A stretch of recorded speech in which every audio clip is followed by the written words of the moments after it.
Are you on mute? Yeah, I'm gonna switch it to my cell phone. I'm doing cell phone also. Yeah, only because it sounds better to me. So I'm just gonna switch it real quick. So give me a second. Okay.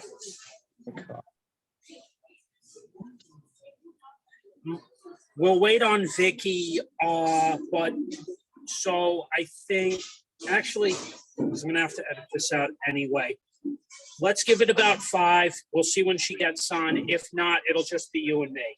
But I whittled down the topics. All right. Yeah, I saw the new agenda, so it's cool. A lot of it is not even behavior focused, it's more just subjective or opinionated types of questions, but we'll still kind of like discuss it during the evening. Let me just get 69. Yeah, I know they're opinionated questions, but I figured it would be fun to at least determine if they were behavior or not.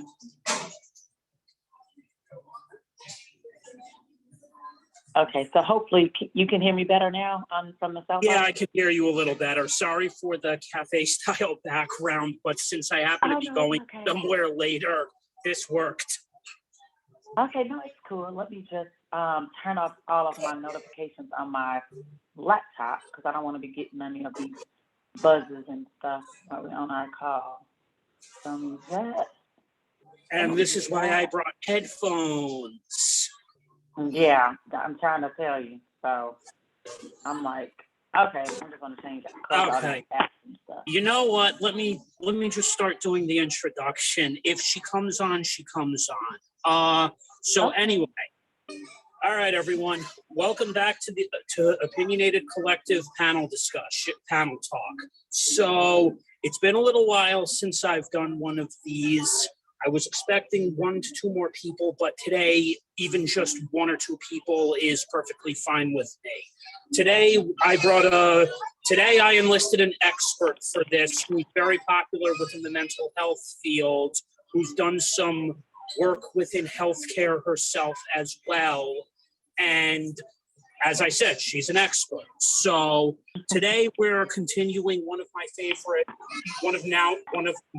topics now, which is gender. So today we're going to be discussing topics and determining whether it's gender behavior or just opinionated type of questions. So this is Cassandra.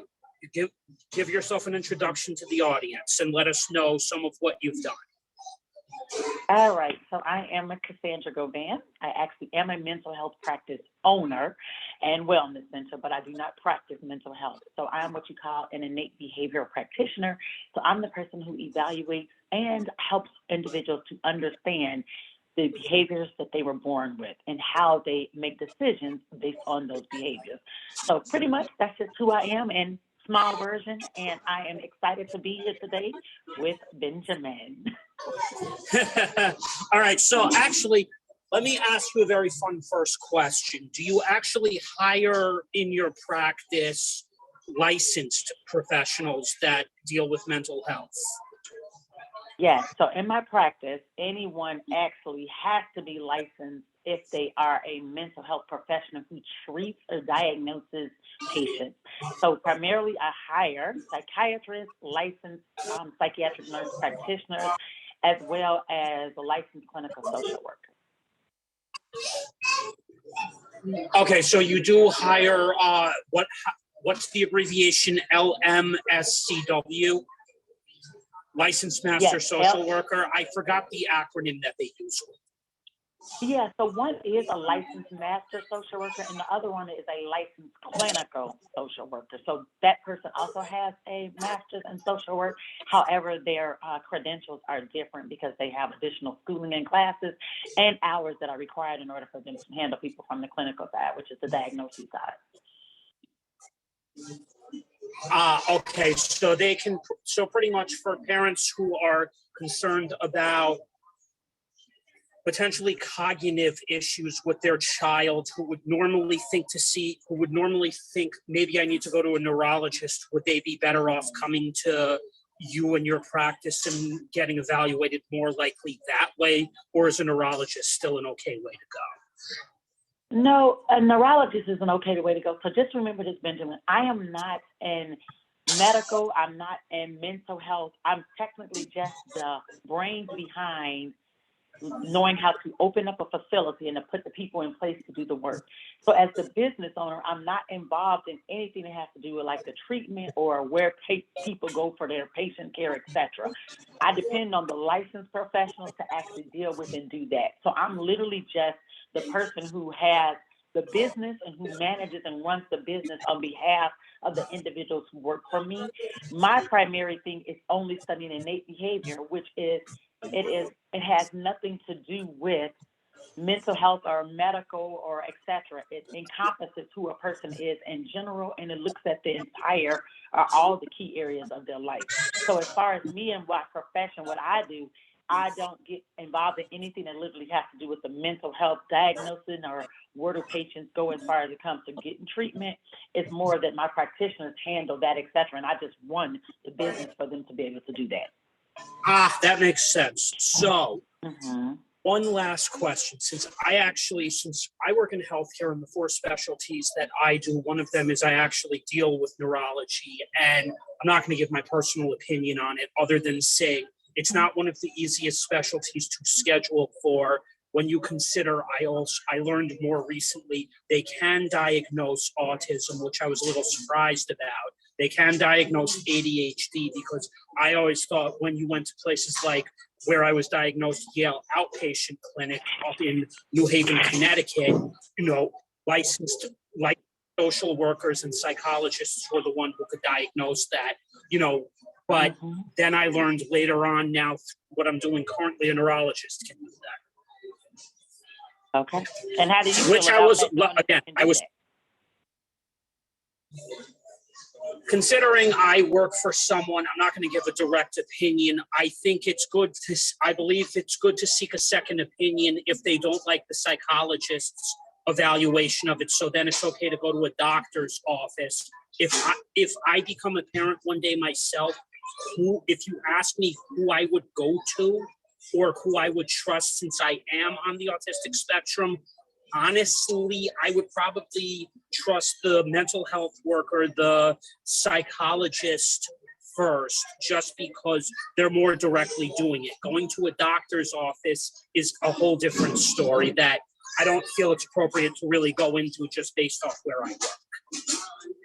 Okay. And that makes sense. That makes a lot of sense. And like you said, a lot of times, doctors, et cetera, they all have to take certain classes to understand more demographics of who their patients are. But with, like you say, in psychiatry, et cetera, they are or can be just as trained and effective in diagnosing disorders, et cetera, more, properly. But what we believe in, we foster bridging the gap between that and having our team work with other teams to make sure that we understand the patient as a whole, so that we're not missing something just because you have a specific specialty, but that really the specialties are talking to each other because it's really in the best benefit of the patient. When I first and foremost, when I started learning about neurology now through doing what I'm doing, I always thought of neurology as more you're treating things like MS, Parkinson's, movement issues. Like I said, when I started learning they could diagnose ADHD and autism, I was surprised. But anyway, So the first, because I don't feel like going any further on that one because that opens up a whole different ball game. So anyway, first question with men and women. Who do you believe from what you've done that men take more after? Do you feel men take more after their mother or their father, or it depends? Okay, so based on what I studied, Benjamin, that question, and let's say I'm just going to answer based on my expertise in behavior. In behavior, it doesn't matter if you are a male or a female. It doesn't matter if you're the mom or the dad, the grandparent, the babysitter. From birth to 3 years old, the child picks up the behaviors of whichever person they are around majority of the time for a combination. Now, for instance, I've tested my entire family. Now, what I can tell you is my daughter was primarily raised a lot with her father, even though we were married, but he spent a lot of time with her, and through her behavior, it's obvious to me that she picked up majority of his traits. Now, our middle son was raised, he spent time with both of us primarily. He has a combination of both of our traits. And our baby boy, he was raised a lot with my mom and my husband's mom, and also me to an extent because I was kind of doing other things. He picks up more of my traits and how my mother's traits look. So with behavior, go ahead. Remind me. I think, if I remember correctly, I think you mentioned you were born in 1980 or 1981. Which one? Benjamin, thank you, but none. I'm 1975. Oh, okay. Interesting. So who do you feel, since I'm not that much younger than you, so in a lot of ways, based off my behavior, here's how it works with me. I was raised by both my mother and father, but I learned over the years in a creative sense, I think I take more after my mother with doing things like this because I love my father, but my father was pushed into accounting, so he's been in the, at a very young age, whereas he wanted to be a lawyer, but he was always more corporate and numbers, whereas my mom and my uncle were both a lot more creative. So I guess in that behavior aspect, I would probably take after more my mother just in terms of how active you see me, on social media and how I'm able to put these things together. Now, my writing obviously does have to get better just because of the grammar, and I've been slowly working on that a lot more diligently these days with more modern tools.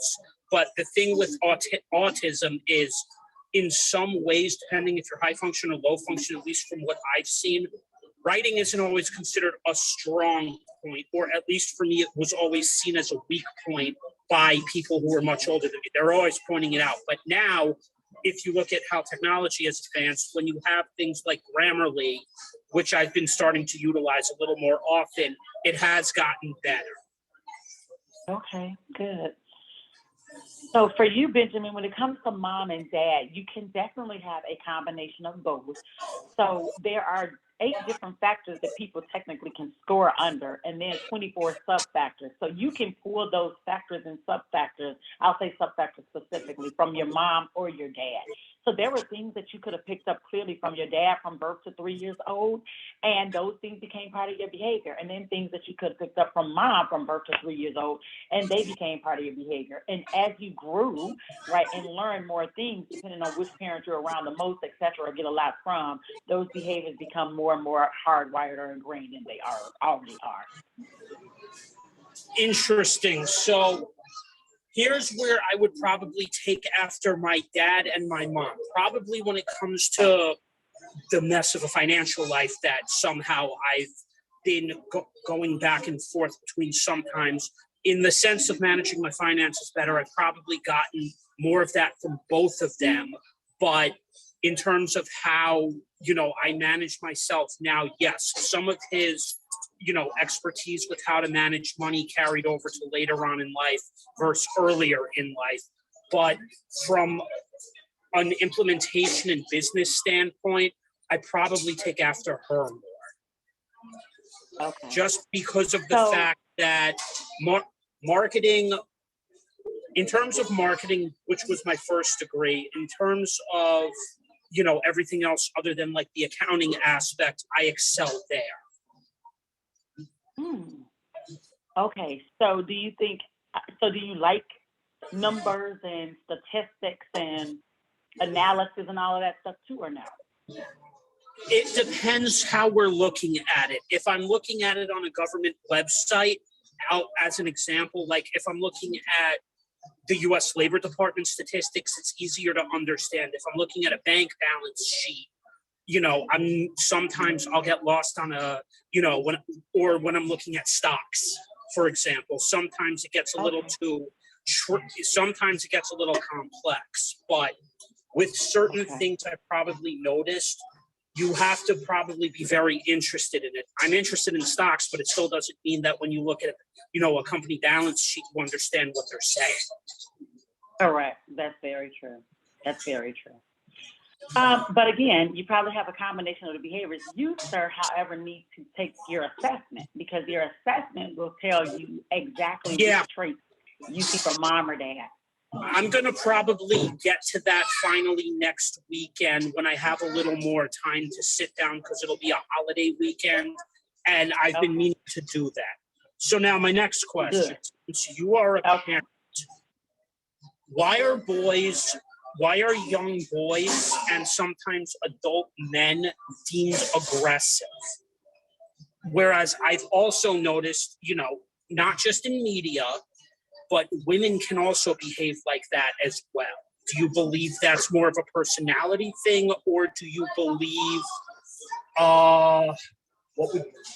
do you believe it's more gender personality of the individuals, or do you believe it's an overall trait? Okay, so let me ask you a question first. When you think of aggressive, what are you thinking of specifically? When you say aggressive, what behavior are you actually referring to? Sometimes where I feel, men, for example, sometimes they can get violent and threatening, obviously. But when a woman gets mad, what I've noticed, especially with my mother, for example, is she'll start lecturing, raising her voice a little more when she doesn't feel that I'm listening, which I do actually listen. But one thing that I do get a little annoyed with from my perspective is when I have to hear the same thing over and over again, and I'm listening to it from other people. Okay.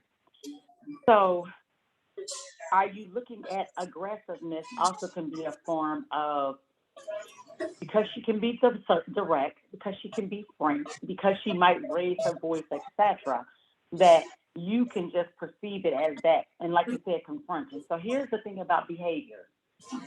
Aggressive behaviors, which I'm going to call them more assertive behaviors, because they can come across as that it doesn't necessarily have to be violent, because your mom is not violent with you. She's just showing you or telling you something, and maybe not in a manner you like. So there are particular behavior styles that come across as very assertive. And they can look aggressive if it's an actual struggle for them in the behavior style. So underneath them being fast-paced, it can be that trait of being confronting. So that confronting behavior, or being able to stand up for themselves, etc., can look like aggression. Number two, aggression also can look like that for people who are very authoritative. So because they speak in a way where you're going to listen and I'm controlling things, they can seem to come across as being that. Now, anything in our life, Benjamin, it's a strength, it's a behavior. When we overuse it or underuse it, it becomes a struggle. And then when we technically go off the deep end where we cannot manage the struggle, it becomes a weakness. A weakness is where you can start to see the violent behavior. That's interesting. So examples that I've probably seen of this, let's use the media, for example, because sometimes the media tend to be very creative people. Obviously, we both know that. And sometimes they're creating characters and certain behaviors to tell a story. And I've always felt, no matter which side, okay, good example, Fox News. I don't know why I'm using it, but we've probably both viewed it on some level before.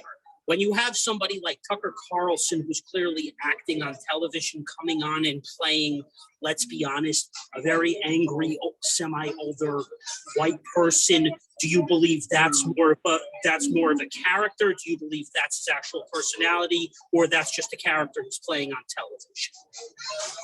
So I look at it that television, anything on TV to me is about not only just about what they say, but it's about sales and the listeners are the people who are watching.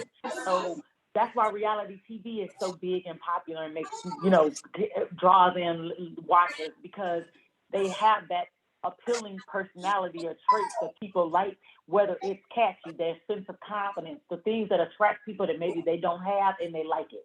So they may hate arrogance, but sometimes it's not arrogance. It's confidence that's overconfident. And I think that when people watch those individuals, a lot of times it's because they can't maybe behave in those matters themselves and they're attracted to it, or just simply because some people just like the drama and the individuals who behave in such a way, and they're drawn to people who are like that naturally.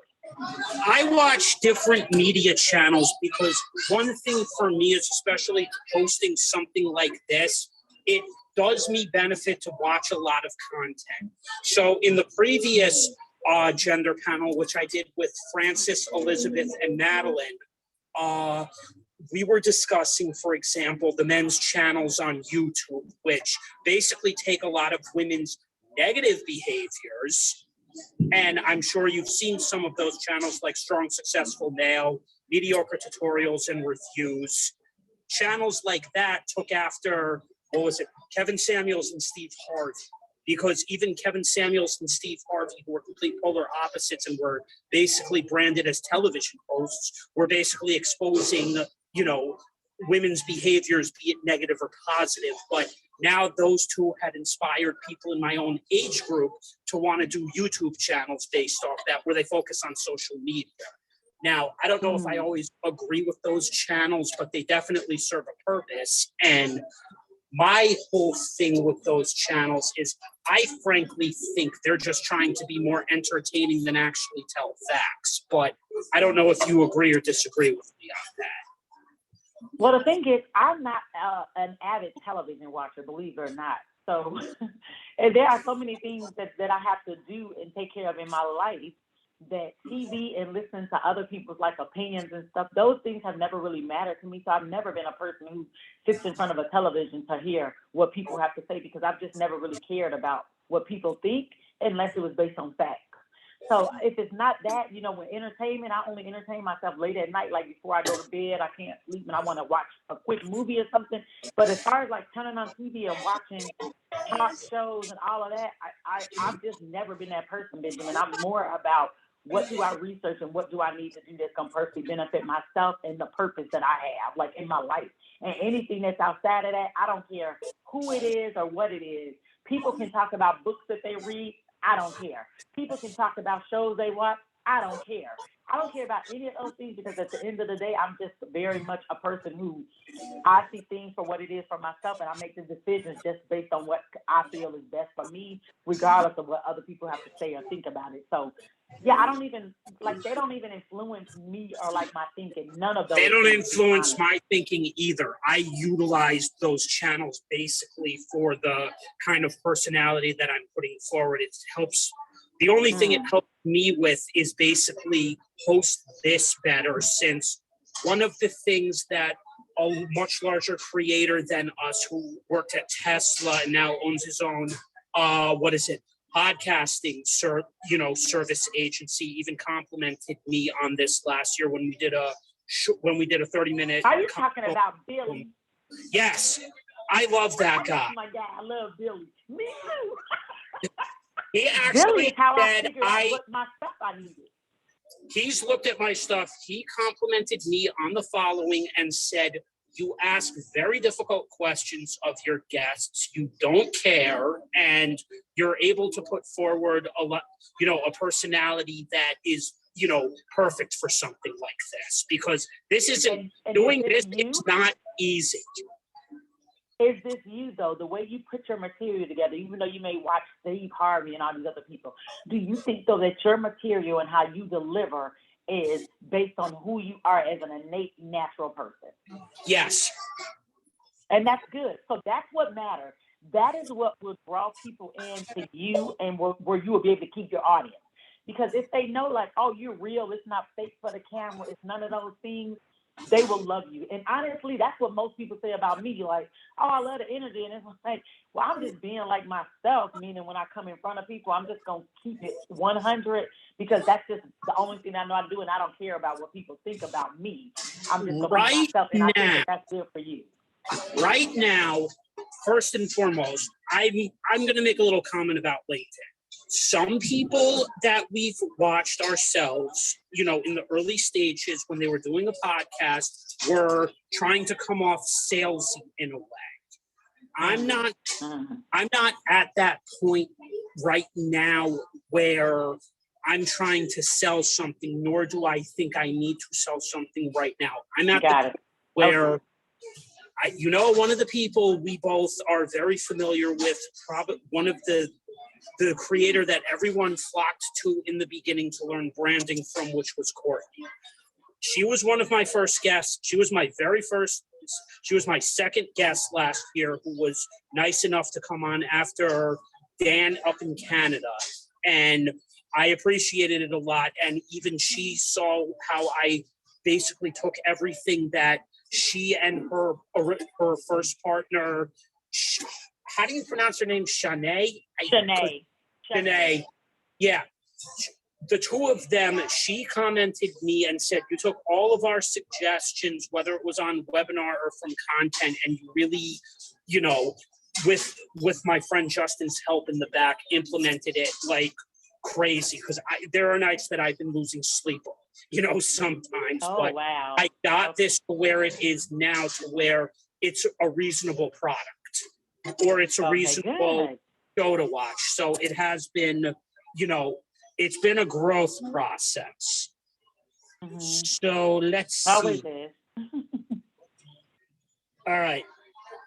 Next one. Okay. Maybe you've had friends who've experienced this. Do you feel, because I know it wasn't your household, but where does a child have a better chance in succeeding? A one-parent household or a two-parent household? Okay. I mean, I'm an avid Bible reader, right? So I'm just going to kind of like stay with where I know from that first. So when God created Adam and Eve, he gave them the command for them to have children. So if he gave the command to two parents to provide for kids, you have to figure out, like, well, why was that important? It's obviously because two parents can bring two different things as far as rearing the child. Now, I have friends who are single parents, and I feel that they've done just as good of a job of raising their kids than I did being married with my own husband. Because a lot of things matter. Like, I had my first kid, I got pregnant at 16. She was born when I was 17. I was a baby myself. So here I am, my husband and I, we get married a year later, we have another baby. Right? We're very young, 18 years old, and we're trying to figure out how to be parents. So are we going to get it right and do it right? Of course not. There might be a single parent who's a little older than us who raised their kid, and they could have done an exceptional job of doing that. I knew somebody actually who graduated 1 year below me in the class of 2005 from my high school. His name is, I don't know what he's up to now, but his name is Cody Domenico. He became a very young father himself while still in high school, or, you know, the year after I left high school. And to be honest, it's not for some people, it's not bad to have a child young, but as you just mentioned, it's probably not easy because you're not in the mindset just yet. I mean, you know, then I remember, I think it was 10 years later, they had that whole show Teen Mom on MTV. Yep. I remember catching myself before I did the cable subscription, because now streaming is the cheaper option. I remember watching that. I'm like, this is interesting. Why am I watching this? And then I realized it's not necessarily easy to be a young parent. I commend anyone who became a young parent because they had to grow up very quickly, but it's not anything I would probably, think anyone can do. And I would never encourage anyone to become a young parent. I would encourage them, first and foremost, figure out what you want to do with your life and who you are. Then find out what type of mate you want to have, meaning spouse. Then after you've had that, I would say, then You were figure out what saying? you guys want to have before your mouth. Go ahead. You can hear me or no? Can you hear me? Can you hear me? I can hear. It looks like, can you hear me? Yes. I hear you. Okay, okay, so finish what you were saying. No, so I was saying that I would never encourage anyone to have a child young, especially in school. First, I would say abstain from sex until you get to an age of maturity and you are ready to have sex with the person that you're married to. And then, but go in it based on the same values and beliefs and all of those things so that you can improve the likelihood of you being successful in your marriage and being able to raise the kids together. But don't raise kids when you're young. Get past that bloom of youth when you're more mature and you can deal with situations, not so emotionally, but also logically, so that you know how to raise your kids. So again, a lot of young parents, we have to figure it out. Even if my parents were in my life all my life, but even having them, I still had to figure out how to be a parent myself. And did I fail in that? Of course. Did my husband fail in that? Of course. Do some single parents fail? Of course. Right? I look at parenthood as trial and error, like for real. And it doesn't matter if you're married or if you're single, because I know a lot of amazing single parents. It's a lady who talks about being single, Lisa Medley, that said she had 5 kids, right? She was married, but all of her kids, went on to be successful, etc. So I look at that to say, even though she was single, she did an exceptional job of bringing up her kids. So it's kind of funny because now not every millennial, especially in my age group, not all of us have gotten married. We're looking at a lot of the early 30s and younger 20s who are in much better positions to be able to get married. I mean, you still have a large portion of us who were old enough at the start of the 2008 recession. Not all of us have gotten married. Like even my best friend is getting married this summer at 38.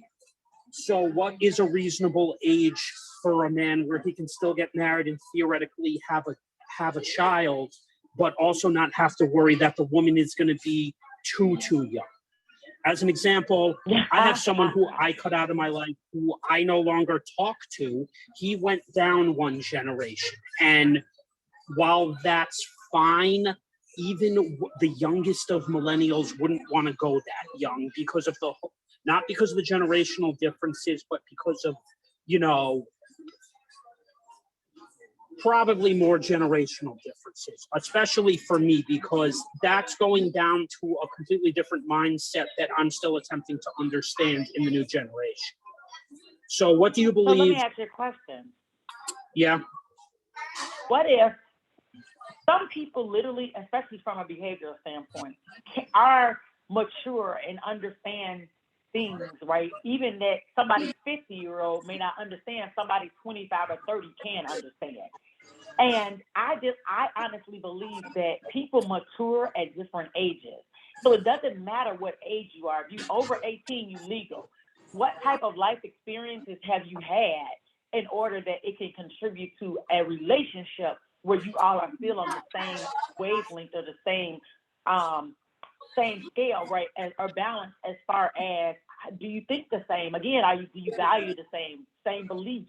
If those things are aligned, I don't necessarily look at it that it's so much about the age that matters. I look at it as, why are you looking at the age? And then if you're going down, like you said, a generation or whatever, are you all still compatible? Because nowadays, Benjamin, a lot of people are very mature and have had to grow up fast. Maybe they lived on the street at 16 and had to learn how to do certain things and to become a business owner or work or whatever. And they do a great job at that, and they'll have the maturity to be in a relationship with someone older. So why not look at that person if they actually have the qualifications and like they can be on the same level as you? That's my question. So my answer to that would be not so. I would look for shared life experiences. I guess where I'm coming from would be with the new generation is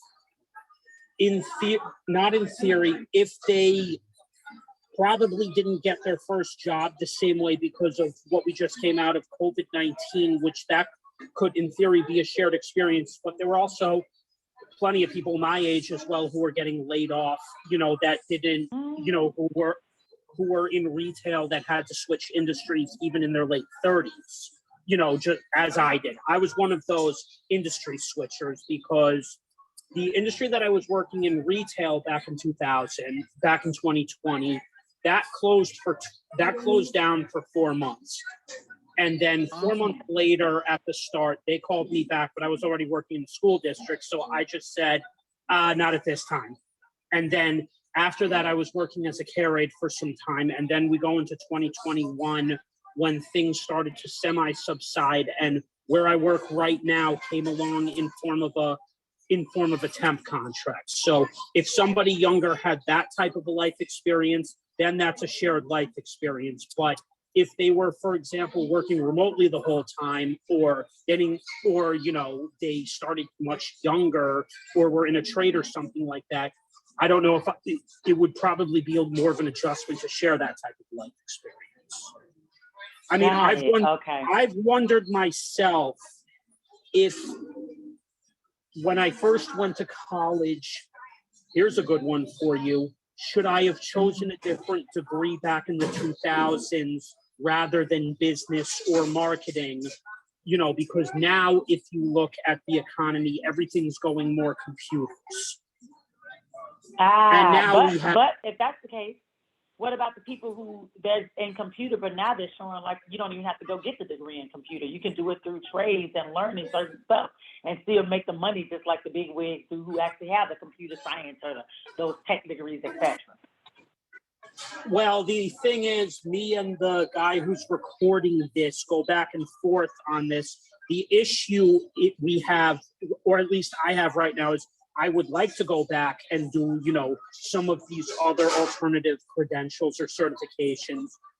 However, my issue is two things. Number one, will it be honored by human resources the way they honor a degree? Number two, what are they really looking for, or they're not being clear? I don't know what your hiring process is like, but I don't believe you're probably, like most of these large corporations with these annoying, complicated hiring processes. Well, I hire practitioners, so they have to have a license and all the credentials. They can't come in and say, I want to get it. Like, you have to have it. No, that's understandable because, that's a practitioner. But when we're talking about, things like a web developer, they're like a web developer, a data analyst, or something that's considered non-clinical.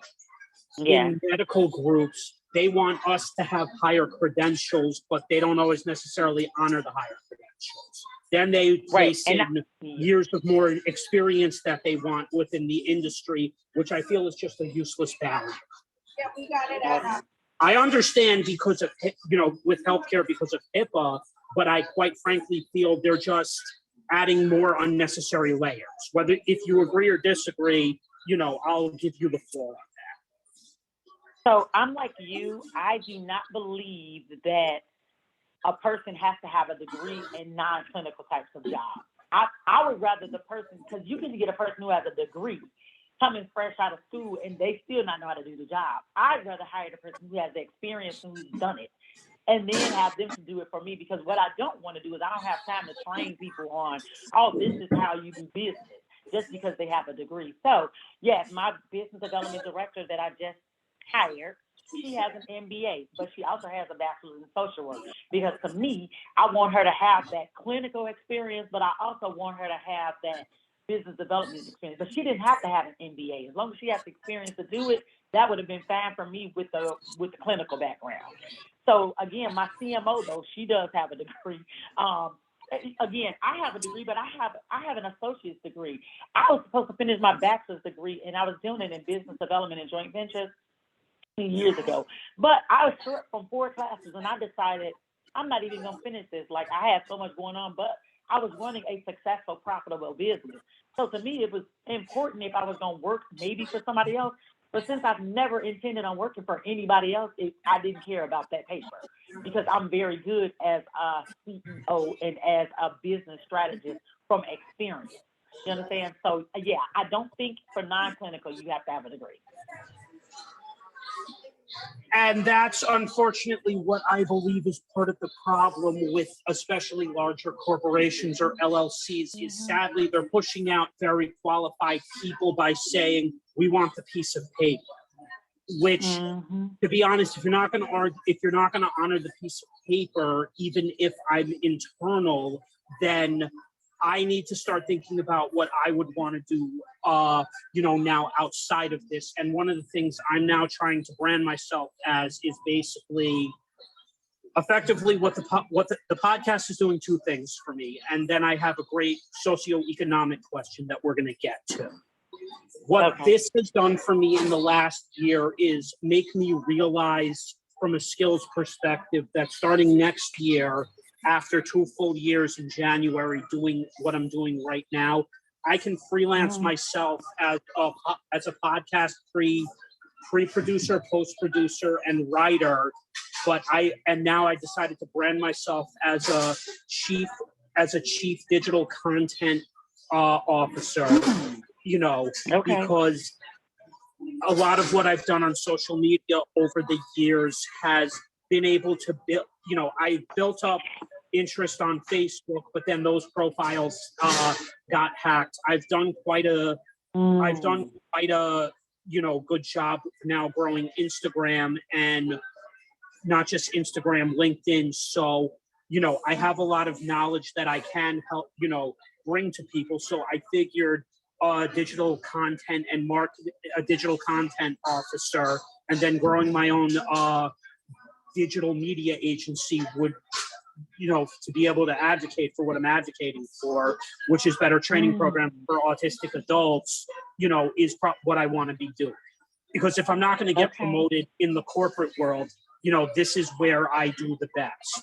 Now, women who tend to chase what some of us perceive as the bad boy or the man who might not, all men don't behave the same. So the woman who chases that type of person, do you believe that has more to do with their preference or potentially also with some people's socioeconomics? So I believe a combination of both. You're as good as what you know and what you are used to until you show yourself something different. So that question is twofold. Some people could be raised in an environment, like let's just say abuse.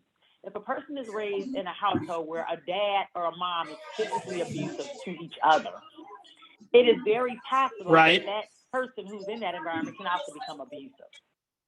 Okay, so it's the same thing about what they see growing up in their household. How is my dad, right? What type of person he is, or how is my mom? And then how are people who are in my environment? So you're learning those behaviors. Now, here's one thing else. Opposites attract, Benjamin, a lot of times. So in the world of behavior, the bad boy syndrome or the bad girl could attract the good girl or the good guy, because people tend to flock to something that they are not. They may be attracted to that, something that they can't be or are not. Now, a bad boy normally looks very confident, maybe, or he could be, his confidence could be arrogant, it doesn't matter. But a person who doesn't have a lot of confidence will be attracted to that because it's opposite of who they are. So you have to look at it two different ways. One could become from the environment of what they know, whether that's low or high socioeconomic status. Let's be clear.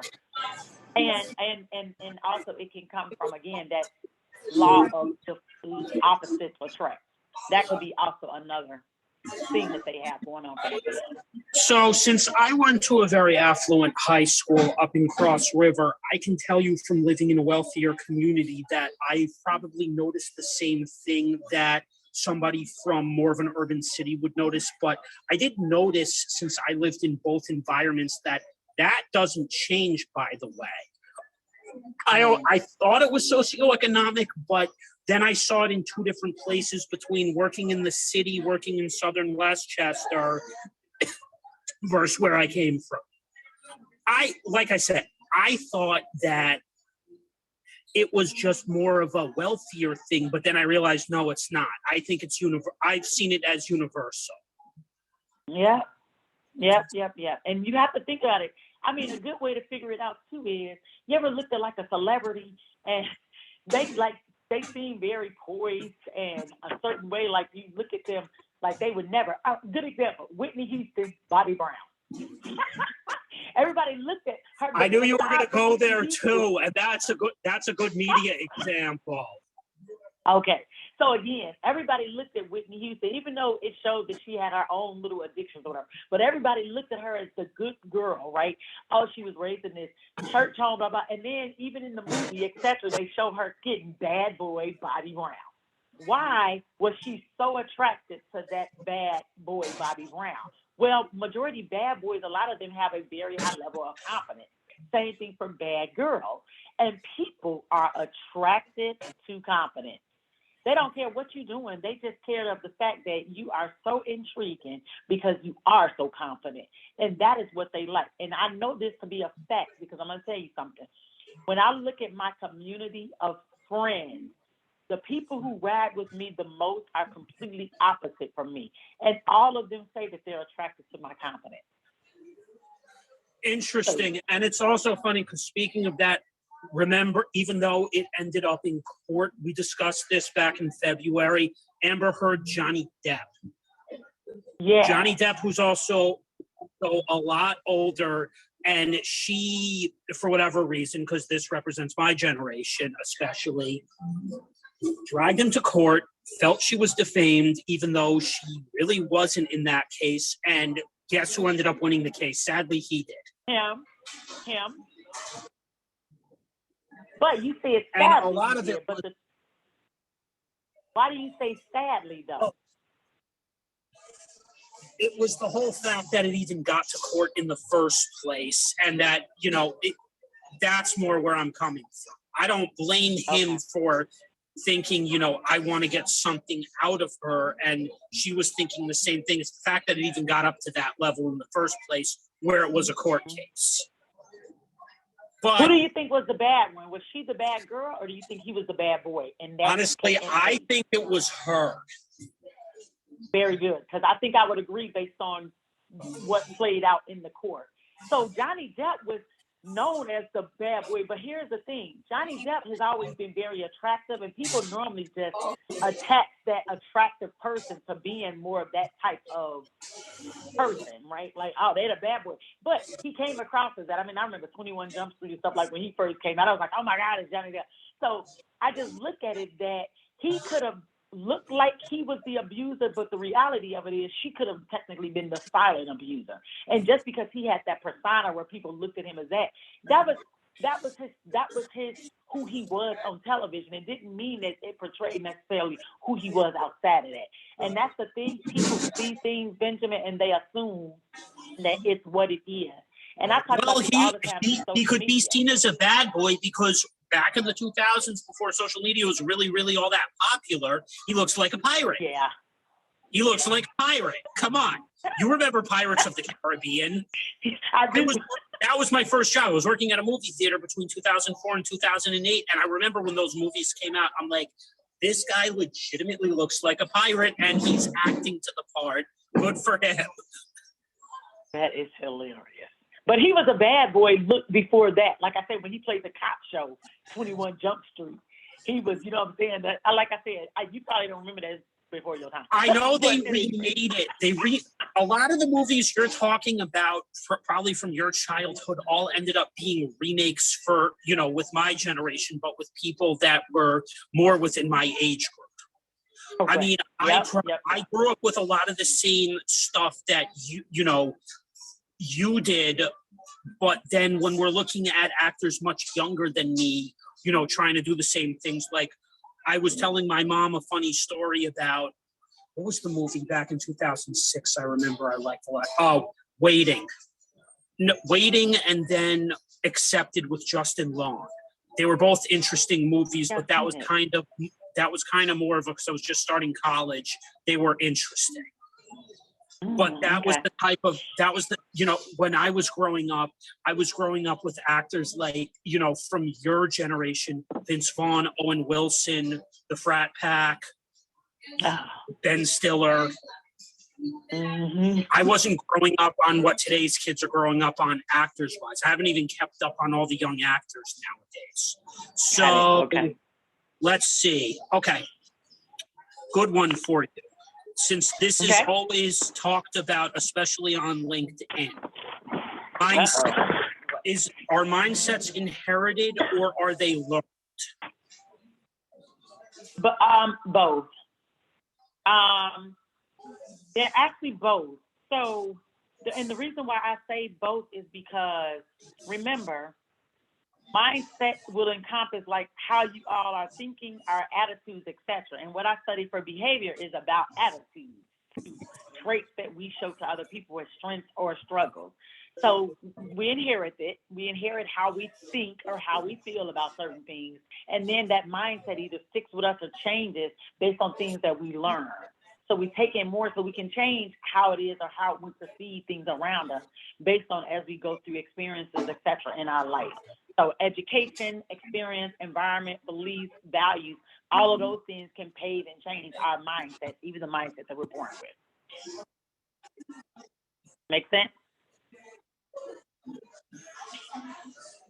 Well, that's the funny thing, because interestingly enough, college did take me 9 years, but as an example, if you look at my parents separately, although I took things from both of them, I think most of my learning was really didn't come from my degree, but from basically starting up a podcast and from just working. And from just working within, retail, healthcare, the nonprofit sector, even if it was internships, I learned more outside than I did in a classroom, even though in the classroom I was average at best. And maybe one of the reasons why I may be a little hesitant to go back and do a degree program isn't so much that I don't want to, it's that I was more of an average student.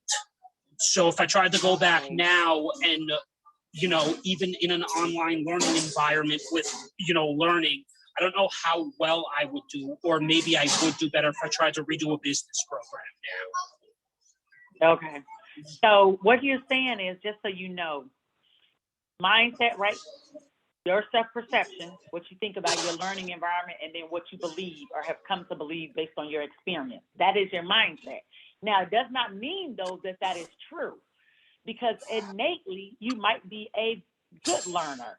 Innately, you may, you know what I'm saying, be able to can change all of those things, but you learn something different because of experience or what you go through, like with on the spectrum of having autism, et cetera. So when you think about those things, all of those things have kind of have paved how it is that you perceive yourself and what you think about yourself. That is your mindset. Now, the thing is that we have to just decipher, though, is what part of what you think is fact, meaning reality and truth, proven, and what part is not. So you have to clear out that noise to figure out, like, wait, is it really that I'm not a good student, or was I going through something during school at this period of time and it made me appear to be that? So you have to keep asking yourself the why question until literally you get down to that answer that is solid and that verifies what it is that you're saying or what you think about yourself. You have to keep asking why. Where did it come from? Why?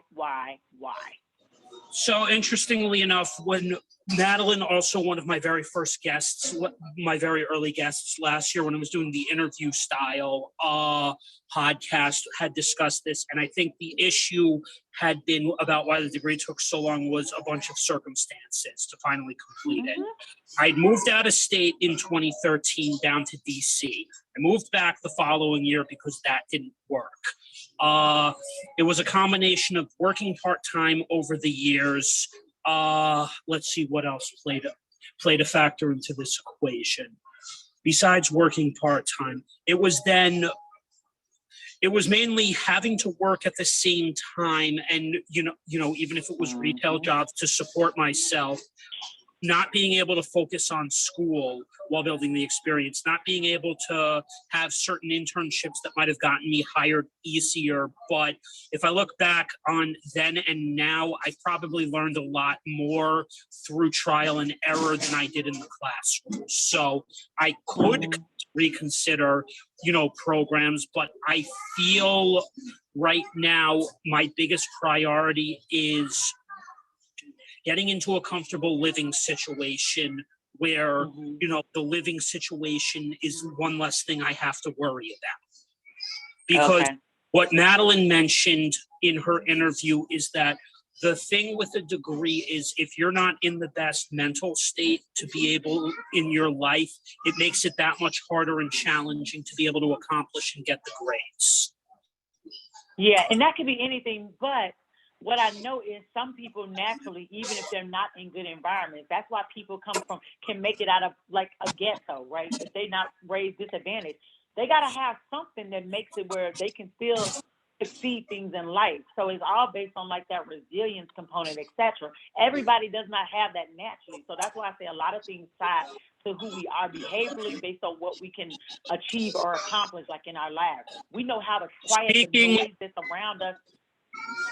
Speaking of people who come out of the ghetto, most people who came out of those low income type of environments also had a very special athletic talent, or they mastered something, within technology realm or finance along the way.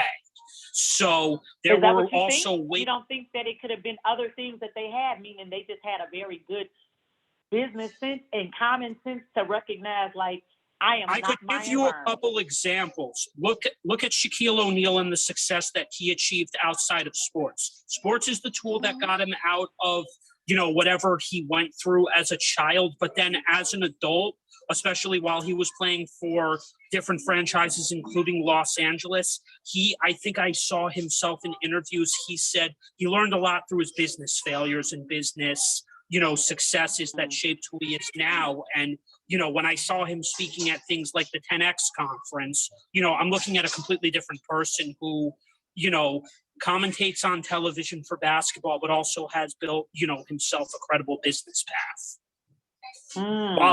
while he was playing in the NBA.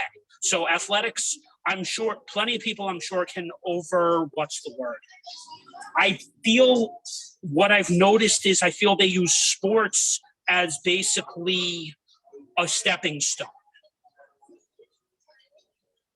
And what do you think about the people who don't have sports and are not tech people, but they figured it out themselves how to get out? Oh, they went the financial path. They got creative. Really? So you really think that it's those? That's very interesting. And this is the reason why I say that. That is what those are the stories that you hear. But even if you go through and look at LinkedIn, people who have success stories, a lot of them did not play sports. They did not get into finance, and they did not do tech. I have personal friends, Benjamin, who are millionaires, and they were poor. And they did not do any of those three to get the money that they have today and to build the success they did. It's something else that is literally within a person that makes them able to do it. And even I know from what I do, there are 5 characteristics that most of the time a person, I don't care if they come out the ghetto or if they are raised in an upper income place, if they have 5 characteristics, they naturally most likely can figure out how to make money for themselves and manage a portfolio instantly of $1 million to $10 million.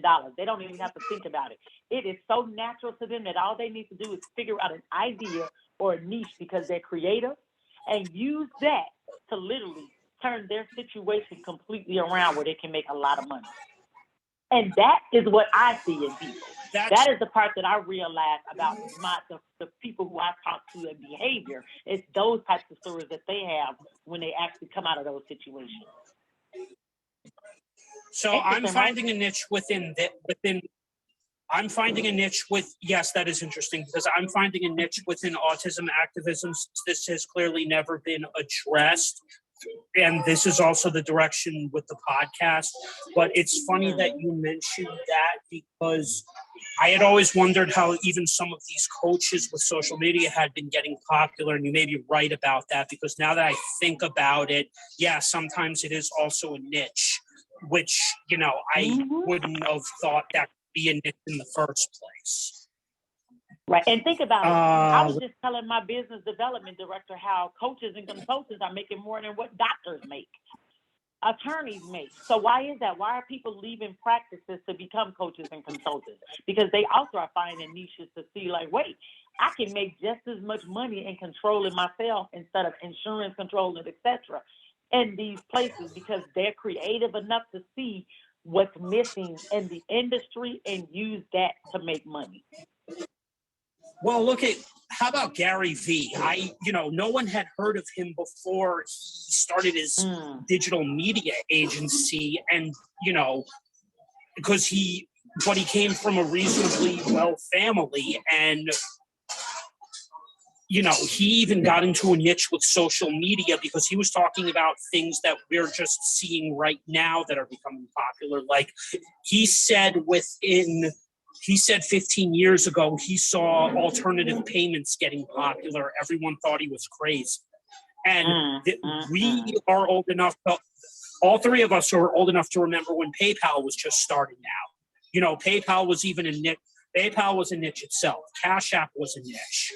Let's see, what other product can I think of? Money transfer was Venmo was an offshoot of PayPal. I mean, I never thought that would become that offshoot would become as popular as PayPal. Then, Cash App, and then he was talking about cryptocurrency, which back in 2008, I remember Peter Schiff, the head of Euro Capital Pacific, saying he thought Bitcoin was going to basically burst. He's not exactly wrong, because as an alternative payment mechanism, I look at cryptocurrency. I see cryptocurrency as an asset class, but yet it's funny because it can be designated as a money transfer system, which is very interesting, but it's still an asset class at the end of the day. Got it. So my last question for today will be, there are adults at different stages who act like what I have a funny name for it. There's another creator on LinkedIn who calls it basically Slacker Chad syndrome. I renamed it basically High School Harry syndrome, or basically somebody who's in their late 30s who's still acting like a college kid. This can be indigenous to men and women, but what's your belief on basically adults who are still acting like kids? My belief on that is, again, from a behavior standpoint, age does not make you an adult. Experiences make you an adult. And then how you deal with the experiences. So if you are an adult and you take no responsibility for your actions, etc., it can be said that you're making like a child, but I can see behaviorally if that's what you do.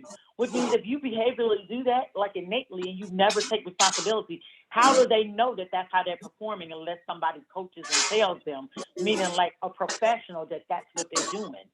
So I might say, Benjamin, you act like a kid, but you may think like you act like a full-grown adult, like how you are.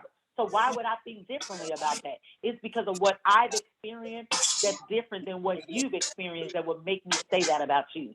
But that doesn't mean that it's true. It just means that our outlook in life and our environment and our experiences are different. So to me, you look immature like a kid, and then maybe to me, to you, I might look very mature, you know what I'm saying, and like an adult. So it's all geared into behavior. It's about if people are showing you the struggle, or if they're showing you the strength. Real talk, that's like what it comes down to. And if they've been trained properly in order to act like what society thinks they should act like at the age they're in. But there's no manual to say at 40, this is how you're supposed to act. No, of course, there's no manual, because the particular person that this analogy that I just mentioned is reference to is somebody who's exactly my age, who you just basically said it right there. When you try to hold him accountable for acting a certain way, he didn't want to hear it. He was raised in the type of I could say middle class, but he was raised in the type of situations where parents never held him accountable for much. His friends never held him accountable for much. When I started doing it later on in life, he looked at me like I was an idiot. And he called me an idiot several times, yet he finally wonders this year, why I just basically said to him, look, enough is enough. If you don't want to support me, don't support me. That's fine, in what I'm doing. But acting like a giant kid for the rest of your life with a reasonably larger income isn't necessarily, working for you in the work world. And this is why and that's true. I make significantly less than he does, but everyone at least looks at me as what we call I address most of, what people used to think about me and at least work on it on a day-to-day basis. But you tried to carry a mental health discussion with the guy. His literal reaction to mental health would be, oh, mental health is a joint and a beer. Literally, that's what he said. I'm not going to name the person's name, but this is someone me and my recorder in the background talk about on a daily basis. If you think mental health is basically smoking weed and drinking beer, you have significantly larger problems than you want to fess up to. Absolutely. And he's that is legitimately a level of immaturity. That is what that is. When they get to talking like that, that's what that is. But we should be able to mainstreamly have the discussion on mental health today. And this was why back even in the 1990s, when I remember getting diagnosed with autism spectrum disorder, they called it, I don't know what they called it when you were growing up, but when in the 90s, they were calling it Asperger's syndrome. Then they changed it over to the spectrum. Then it became autism spectrum disorder. Now it's neurodiversity. I can't even neurodivergent. I can't even keep up with it anymore. So I basically looked at it as the following. Besides the fact that I have an IEP, which there are two ways to look at this. First off, I never liked labeling in the first place, but that's for a different episode. Second, let's distinguish between what a medical diagnosis is and what my actual life and personality are.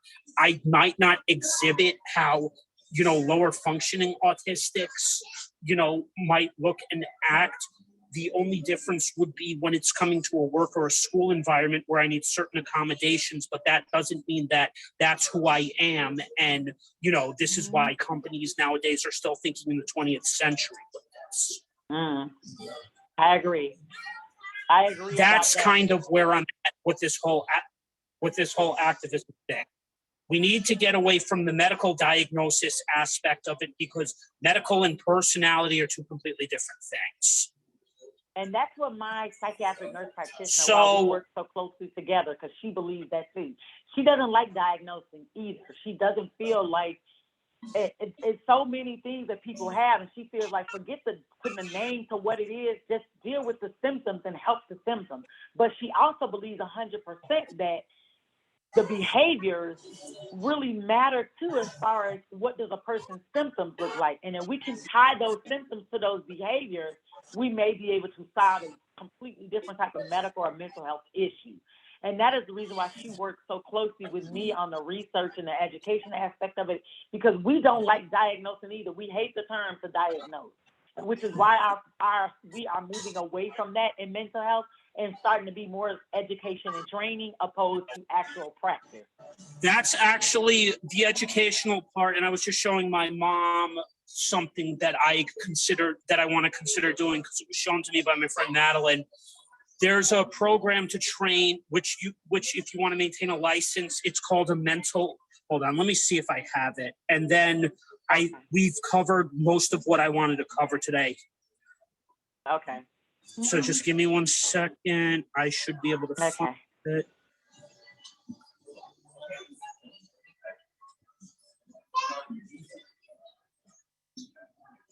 In New York, there's a mental health first aid certification that I'm thinking about going for. There's a program in it for New York, but it's rooted out of Missouri. So if you want, if you take it and want to maintain it, you teach 3 times a year.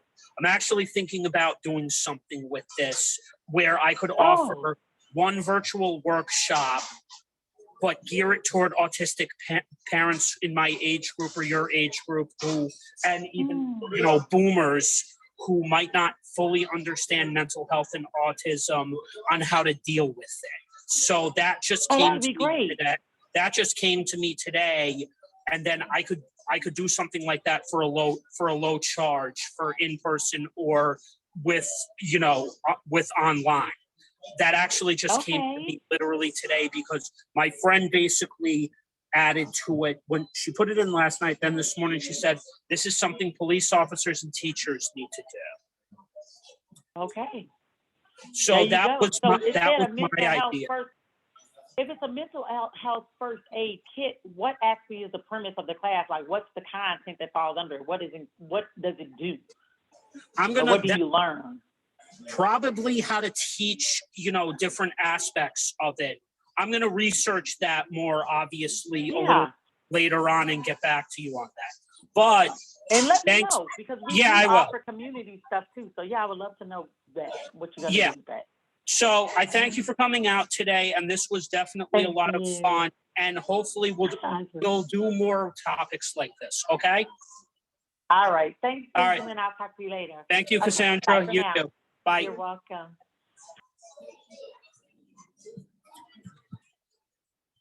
You there? You there? All right. I'll see you later.